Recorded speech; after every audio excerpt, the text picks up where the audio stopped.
Hello everybody and welcome to another episode of Fast Flag Facts with John, the show where we look at history and culture of our awesome planet through the lens of flags from around the world. Last week we looked at the indigenous symbology of the flag of the state of New Mexico. This week we're going to do something a little bit different. I'm going to attempt to answer a question. The question is, why are the flags of most Central American countries so similar? In order to do that, we're going to have to go out of our normal order a little bit. Here are the flags of the countries of Guatemala, El Salvador, Nicaragua, and Honduras. See how similar they are? Okay, the short answer is that they all used to be a part of the same country. Here's the long answer. All right, first of all, let's look at what is on each of these flags one by one. First up, we have Guatemala. The flag for Guatemala is a vertical tricolor featuring two sky blue stripes and a single white stripe in the center. The blue stripes on either side represent the fact that Guatemala is in between both the Pacific and the Atlantic Ocean, and it also represents the sky over Guatemala, something that Guatemalans believe in so much that they talk about it in their national anthem. The white represents peace and purity.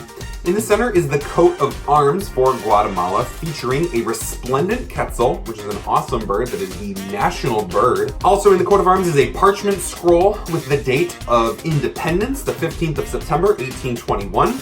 We have a pair of crossed rifles indicating a willingness to defend itself. We also have a pair of crossed swords indicating honor. This makes Guatemala one of the few countries with weapons featured on their flag. There's also a bay laurel, which represents victory. Moving on to El Salvador, we have a horizontal tricolor featuring two cobalt blue stripes and a white stripe. Once again, the blue represent the Atlantic and Pacific Oceans and the sky over El Salvador, and the white represents peace and solidarity. Now, the coat of arms of El Salvador is a little bit different. We have in yellow the text meaning Republic of El Salvador in Central America. Also, we have a scroll in Latin saying God, Union, and Liberty. Then we have that date of independence, the 15th of September, 1821. The golden triangle represents the three branches of government in El Salvador. And inside of that triangle, we have 5 volcanoes. This represents the rich natural resources of the land of El Salvador, as well as the 5 original member states of the United Central American country. We also have a rainbow symbolizing peace, and we have a red sky, which symbolizes the ancient poem Red Sky at Night, Sailors Delight, Red Sky at Morning, Sailors Take Warning. There is a funny little hat, which is a Phrygian cap. This is an ancient symbol of liberty going all the way back to Greece. However, this idea of the cap meaning liberty was really codified during the French Revolution. Finally, we have 5 Salvadoran flags hanging off of indigenous wooden spears. The wooden spears represent the Lenca and Pipil warriors,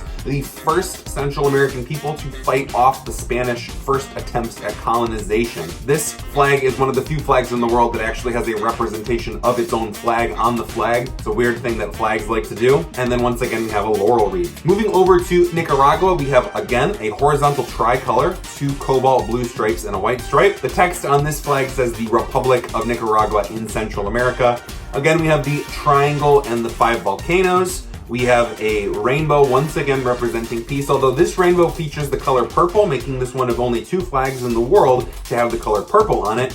And then again, we have that Phrygian cap. Honduras is sort of the odd duck here in that it does not have a lot of the same symbology, but we still do have the horizontal tricolor with the blue and the white. The flag of Honduras, however, just simply features 5 stars in the center. The 5 stars, once again, representing the 5 states of the Central American Republic. Some people say that these stars are in an X shape, which indicates that Honduras is at the central of Central America. Some people think that it makes the shape of the letter H, symbolizing Honduras. So the story of all of these flags and why they look so similar goes back thousands of years. The region of Central America has been inhabited by numerous tribes and peoples for thousands and thousands of years. Many of these tribes coalesced into the Mayan Empire and the Aztec Empire, The Mayan Empire was founded in the BC times, but they had their height, their classical period, from the year 250 to the year 900 AD.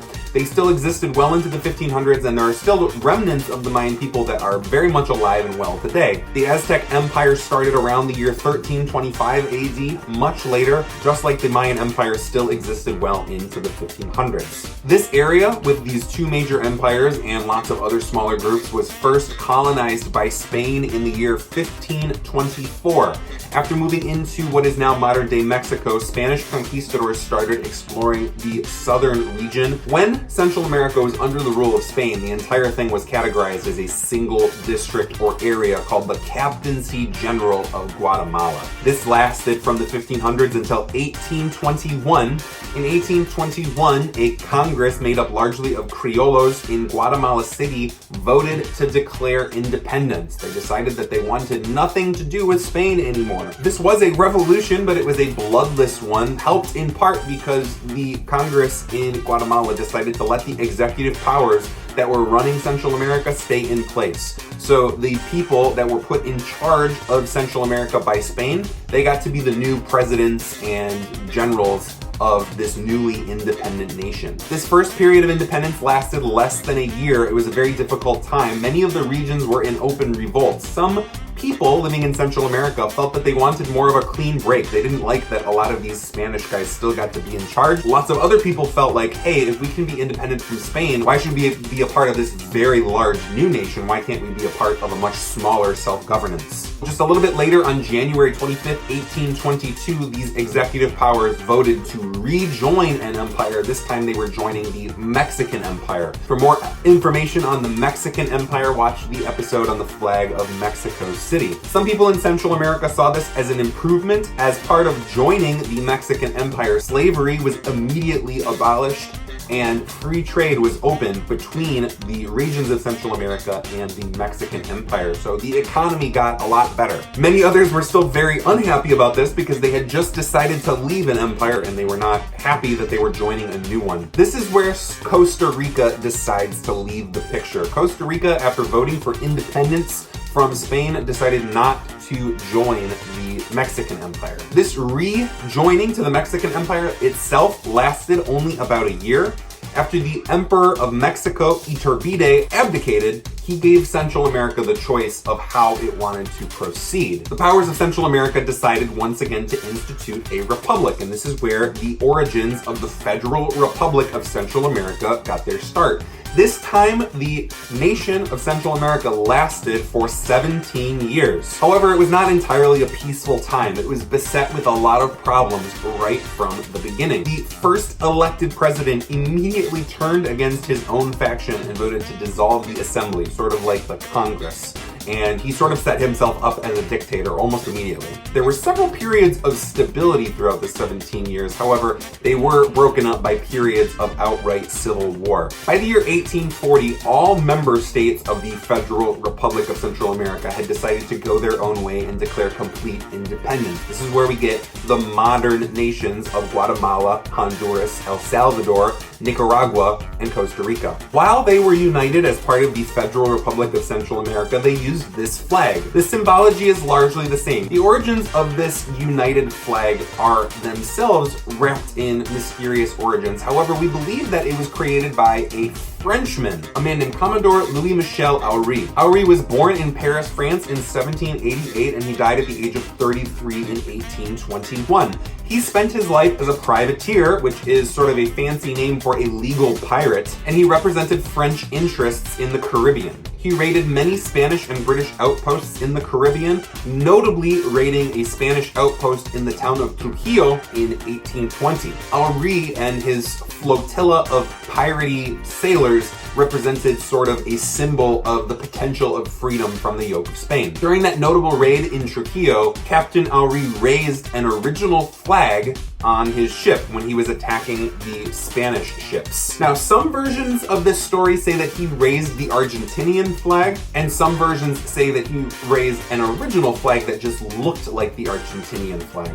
However, what we do know is that he did raise a flag that looked something like, if it wasn't exactly, the Argentinian flag, and And so once Central America declared independence, they wanted to use the flag that he used to represent their newly independent country. After having a very short and very exciting life being a pirate and fighting Spanish and British people in the Caribbean in big naval battles, Aury met a pretty ignoble end. In August 30th of 1821, he fell off a horse and died. I'm actually recording this episode on August 30th of 2020, so today is the 199th anniversary of the day that Aury fell off a horse. So once the Central American Republic declared its independence, they took their symbology from this flag. And then 17 years later, once all of these countries declared independence, most of them kept some or all of that original symbology in their own unique flags. Even Costa Rica, which has a flag that looks like this in 2020, started out with a flag that looked very similar to the Republic of Central America flag.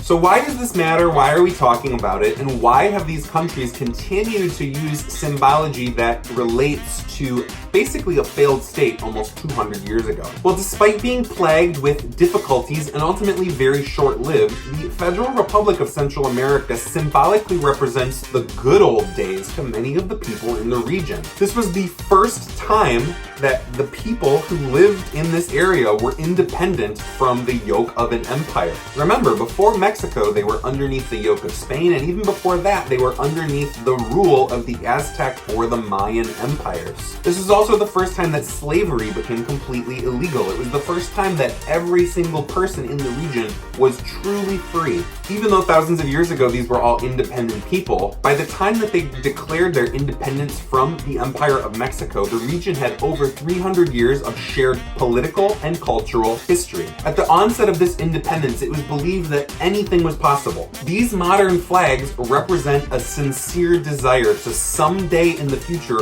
reunite. This desire to reunite has been attempted several times over the last few centuries.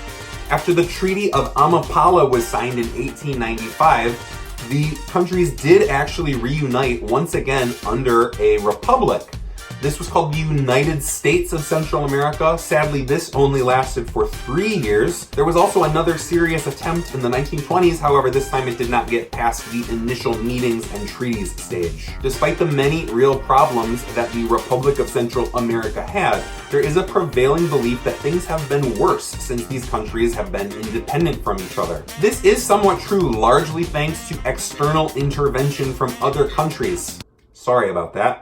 The belief here is that even if things weren't perfect when they were unified, at least they were together. Obviously, not everyone shares this belief. Central America is a very large, very diverse region, and most people love their current countries. But the belief in a once and future unity between the peoples of Central America is strong enough that it is permanently enshrined in the flags of 4 of these 5 countries. And that, I think, is pretty beautiful. All right, everybody, that does it for this week's episode of Fast Flag Facts with John. Make sure you do that thing where you like and subscribe to this channel. I'm almost up to 100 subscribers, and that's really exciting. Next week on the show, we are going to go to my hometown, and we are going to look at the beautiful mess of the flag of Detroit.